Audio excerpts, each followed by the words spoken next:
कैलाश पर्वत cooperative housing society के managing committee member है और मेंबर्स भी है, बोनाफाइड मेंबर्स है सभी तक जितने भी बैठे हैं। हमारी सोसाइटी है जो बनी हुई है 1965 की रजिस्टर्ड सोसाइटी है और हमारी जो पुरानी बिल्डिंग है 55 साल पुरानी है, 55 साल पुरानी बिल्डिंग है, डेवलप हो गया है। और आज हम जो कंडीशन में रहते हैं बारिश के सीज़न में 4 महीना बिल्डिंग में हम रह नहीं सकते।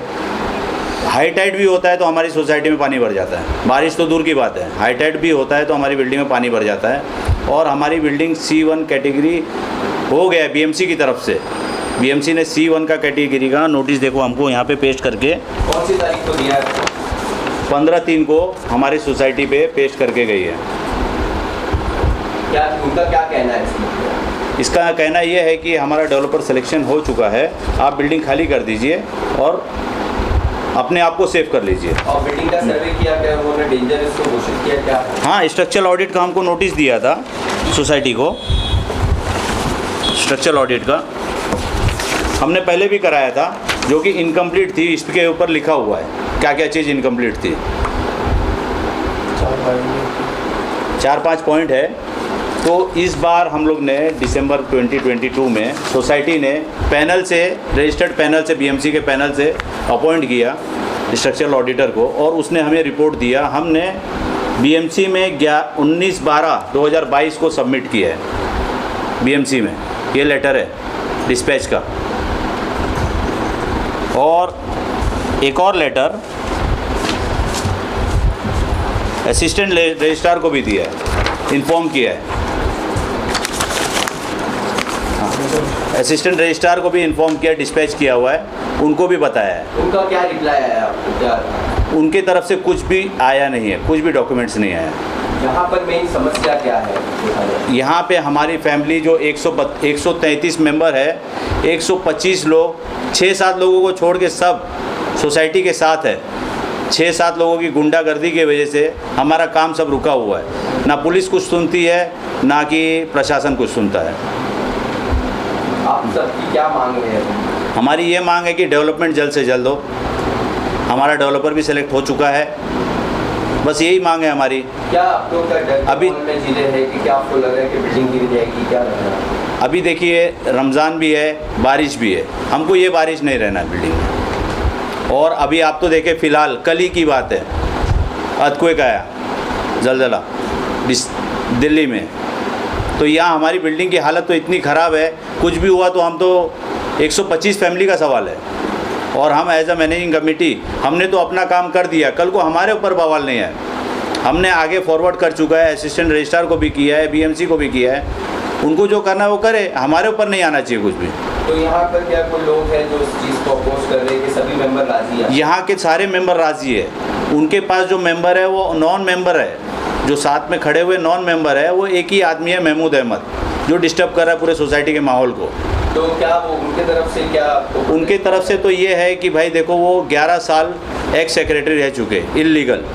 पहले वो ना 11 साल में कभी AGM लिया, ना 11 साल में कभी उन्होंने अकाउंट ऑडिट करवाया। उसके बाद उनको डिबार्ड किया गया 5 साल के लिए। और इलेक्शन हुआ लास्ट टाइम, पूरा का पूरा पैनल हमारा ही आया, उसमें भी पूरा का पैनल। और अब हम काम कर रहे हैं तो वो क्या चाहते हैं, वो अकेला आदमी जो बोलता है वो करे। सोसाइटी की इतनी बड़ी मेजॉरिटी है, मेजॉरिटी छोड़ के उसके अकेले की क्यों सरेगी कोई सोसाइटी? वो अपोज क्यों कर रहा है? क्या उसको कुछ मलाई चाहिए अलग से। 11 साल था सेक्रेटरी, 11 साल में उसने डेवलपमेंट का कुछ एक काम नहीं किया। 200 मेंबर, 200 बिल्डर आए, 200 बिल्डर को भगाए। खुद बोलता है मुझसे कि मेरी तो इतनी ताकत है कि मैं सब बिल्डर को भगाता हूँ, क्योंकि खुद को अभी ये हमारा काम चलता है। जब भी बिल्डर आया, एक बिल्डर को बोलता है को 21 करोड़ दो, न गाड़ियाँ जितनी हम है ना उनको गाड़ियाँ भी दो एक। उसका क्या है, उस 30 सालों से सोसाइटी में केबल और इंटरनेट का उसका बिजनेस है, वो डिस्ट्रीब्यूटर है पूरे एरिया का। अब यहाँ डेवलपमेंट अगर हो जाएगा तो सिर्फ उसको अकेले फ़र्क पड़ेगा। उसके वजह से 132 मेंबर क्यों सफ़र करे, उस एक के वजह से। मैडम यहाँ पर बच्चे भी हैं तो क्या हाँ, यहाँ पर बहुत डर बच्चे है? हैं, बहुत डर की बात है क्योंकि हमारे पिलर्स वगैरह में भी दरार आ चुकी है। तो हम चाहते हैं कि हमारे डेवलपमेंट जल्द से जल्द हो तो हम एक सेफ्टी में आ जाएंगे। क्या ऐसा दहशत होती रात में? होती है रात में। अभी यहाँ पर ये ब्रिज का जो काम होता है उसमें जो पाइलिंग वगैरह होती है, हमारी बिल्डिंग लिटरली शुक होती है, तो हमको महसूस होता है। और अचानक अर्थक्वेक वगैरह कुछ आ गया या कुछ हो गया तो फिर हम लोग के बच्चे हैं, ज़ईफ़ औरतें, आदमी हैं, उनकी जानों को नुकसान हो सकता है। बहुत कुछ ऐसा है जो हमारी सोसाइटी फेस कर रही है। डर्ट तो इतना है, अगर हमारी न्यू सोसाइटी बनती है तो गंदगी से तो हम निजात पाएंगे। अच्छा, यहाँ पे कितने फ्लैट्स है और डेलिबरेट कंडीशन में कितने हैं? सारे के सारे डिलैपिलेटेड है। तो ये देखो, इसमें रिपोर्ट है, कंक्लूजन इसका रिपोर्ट का कंक्लूजन है जो पैनल ऑडिटर है उसने दिया है। कंक्लूजन में लिखा हुआ है, the said structure is classified under C1 category that is to be evacuated, demolition necessary. बना भी, रिपेयर भी नहीं कर सकते। सर हम लोग तो ग्राउंड फ्लोर पे रहते हैं और ग्राउंड फ्लोर का हाल तो ऐसा है कि ग्राउंड फ्लोर वाले लोगों के अक्सर घरों को आप देखोगे तो उनमें ज़्यादा डैमेजेस और ज़्यादा प्रेशर आया हुआ है। ऊपर तक पानी भी भरता है और पानी भरने की वजह से और ज़्यादा ख़राब हो गया। हमारे घर के अंदर तो लादियाँ तक बैठ गई, इवन लादियाँ आवाज़ करती है, इतनी ख़राब कंडीशन में हमारी बिल्डिंग है। और हम खुद अपनी जान माल के साथ इतने डर के साथ वहाँ जी रहे थे। और जो हाल है हमारी बिल्डिंग का अभी के पूछो मत। तो अभी हमारी जो टीम है, ये जो हमारी जो रीडेवलपमेंट के लिए हमने मेहनत किया, जो हम लोग का पैनल जो चुन के आया, 11 लोग इनके खड़े हुए थे जो आज वो बहुत न्यूज़ के अंदर आके चर्चा कर रहे हैं। तो उनके 11 के 11 जो मेंबर है वो ना जीत पाए ना तो वो आगे आ पाए, क्योंकि लोगों को मालूम था, विश्वास था कैलाश पर्वत के लोगों को कि हमारी टीम ही है, जो ये लोग हैं यही सच्चे हैं और ये आगे चल के कुछ कर सकते हैं। तो 11 के 11 लोग यही पैनल में चुन के आए, उनके एक भी नहीं सेलेक्ट हो पाए। टोटल आप लोग कितने हैं जो सहमत है रिडेवलपमेंट से? हम लोग तो 100% सहमत है, लेकिन इनके जो 2-5 लोग इनके साथ जो उठते बैठते हैं, जैसे कि हमारे मेंबर 133 है, उसमें से 19 मेंबर डिसीज है, तो हो गए कुछ 111 उसमें से प्रोजेक्ट से सहमत है। और कुछ लोग और अभी आ रहे DA के साथ में, 12 से 13 लोग और बड़े हैं, प्लस हुए, एफिडेविट लेके गए, साथ में NOC दे रहे कि हम डेवलपर के साथ है, डेवलपमेंट के साथ है। अब आप लोग आगे किस तरह से आप लोग आगे कार्य करेंगे, और अगर यहाँ पर कोई हादसा हो जाए तो उसका जिम्मेदार कौन है? उसका यही सवाल है, हमारे ऊपर नहीं आना चाहिए। जो प्रशासन, जो भी कंसर्न अथॉरिटी है उसके ऊपर ब्लेम जाना चाहिए।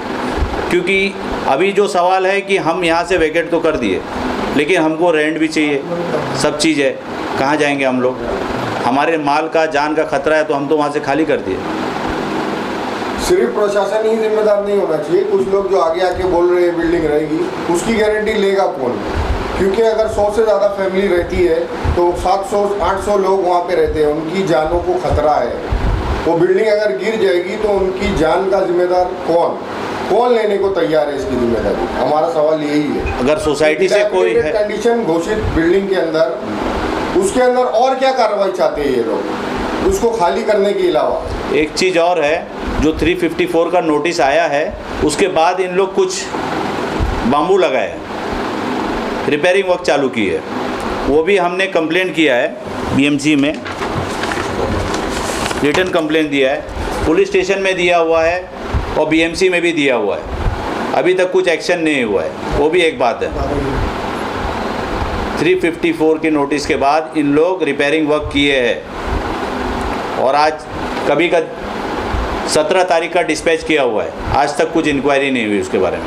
आप अभी आगे ये BMC या माननीय CM से क्या रिक्वेस्ट करना चाहते हैं? हम तो यही चाहते हैं, माननीय CM साहब से ये रिक्वेस्ट करते हैं कि हमारी सोसाइटी का जो डेवलपमेंट रुका हुआ है, जिस वजह से या जिस आदमी के वजह से या जिस अथॉरिटी की वजह से, उसको जल्द से जल्द रिलीज़ करें और हमारा काम शुरू हो, और जहाँ भी हमारा प्रोसीजर रुका हुआ है उसको आगे बढ़े बस। मैं बोनाफाइड मेंबर नहीं हूँ, मेरी माँ है और मैं भी डेवलप के साथ जाना चाहता हूँ। मैं डेवलप का काम हुए, एक्चुअली क्या है, क्या जो बिल्डिंग में हो रहा है, अपोजिशन जो भी है, मैं बोलता भाई सब मिलकर अगर कर लेंगे तो ये डेवलप का काम बहुत आगे फास्ट काम होगा, उसमें कोई बांधा नहीं आएगी। मैं यही बोलना चाहता हूँ कि भाई मैं अभी बीच में कुछ थोड़ा मेरा इशू हो गया था सोसाइटी से, तो मेरे को लगा कि भाई मेरे को कुछ चीज़ लगी, क्या मतलब वो चीज़ मेरे को मालूम होना चाहिए था, पर आप मुझे मालूम पड़ा तो मैं थोड़ा ये हुआ कि नहीं, ये चीज़ अभी हमारे पास आई है, जो नोटिस आई है, तो अभी हम बहुत बड़ी मुसीबत में आ गए। तो अभी हमको इससे निकलना है, तो एक ही रास्ता है कि भाई हम अब बिल्डर है, हमारे पास सेलेक्ट है, हमको डेवलप में जाना चाहिए। अब उसके पीछे नहीं कि अब हम उसके लड़े, फिर हम इतने लोग बेचारे 132-33 मेंबर है, सब अपने ही है, वो भी अपने ही है, ये भी अपने ही है। अब जाने का ये है कि भाई रीजन के अभी भाई सब मिलके करेंगे काम तो बहुत अच्छा होगा। अगर ये लड़ाई में ऐसा होगा कि कोई प्रोजेक्ट अटकता है तो उसमें सब बेचारे सब बहुत जन के इसमें नुकसान हो जाएगा। तो मैं ये चाहता हूँ कि भाई सब मिलके इस प्रोजेक्ट को आगे बढ़ाए और इंशाल्लाह ये काम अच्छे से अच्छा हो जाएगा। इंटरटेनमेंट टैक्स का नोटिस 2015 में लगा हुआ था, 2,17,00,000 का। उसको भी मैं चाहता हूं कि भाई आप लोग हाईलाइट करिए। कुछ भी नहीं हो रहा है उसका, कुछ भी नहीं हो रहा है। तो क्या आपको लगता है कि ये भी एक विषय है कि उनको पैसा देना नहीं तो पड़ेगा? देखिए, वो एक आदमी के वजह से 132 सफ़र कर रहे हैं। हम नहीं चाहते कि ये सब उसके साथ होए, हम नहीं चाहते ये सब होए, लेकिन भाई वो 132 फैमिली को सता रहा है, जान के साथ, जान माल सब उसके अपने अकेले मफाद के लिए, धंधे के लिए, खुद का धंधा, बिजनेस के लिए। केवल क्या आपको लगता है अगर रिडेवलपमेंट में जा रहा है तो फिर जिनके जो फंड्स बाकी है जी, तो उनको भी देना पड़ेगा पूरा? ये महमूद अहमद भी 99 लाख का डिफ़ॉल्टर है, असिस्टेंट रजिस्ट्रार के यहाँ इसका चल रहा है 101 रिकवरी का, ये भी एक चल रहा है, ये भी एक मैटर। 2 हियरिंग हो चुकी है, अभी 3rd हियरिंग 10 तारीख को है अप्रैल में।